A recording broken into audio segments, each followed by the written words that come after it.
ज़ैनब, डरो मत, मैं हूँ। डरा ही दिया तुमने मुझे। यहाँ छुप कर क्यों बैठे हो तुम? हाँ, मैं इंतजार कर रहा था तुम्हारा, बात करनी है मुझे। जिम, मुझे देर हो रही है। कोई बात नहीं, साथ चलते चलते बात कर लेते हैं। चलो आओ। मैं आज जानान साहिबा से मिला, मैंने उनसे नौकरी की बात की। उन्होंने कहा परेशान मत हो, मैं तुम्हारे लिए नौकरी ढूंढ लूंगी।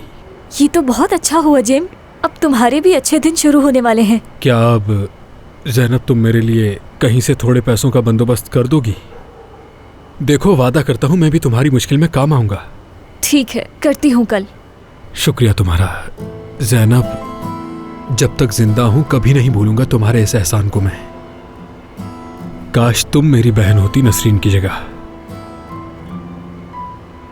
मेरे आसपास जितने भी मर्द हैं या तो मुझे बहन समझते हैं या अच्छी दोस्त। चलो अब मजाक बंद करो, इतनी भी अच्छी नहीं। अरे वाकई, मैं पहले पसंद करती थी तुम्हें, लेकिन बाद में फिर मुझे अंदाजा हुआ कि तुम तो मुझे सिर्फ बहन समझते हो। फिर मैंने भी ये सोचना शुरू कर दिया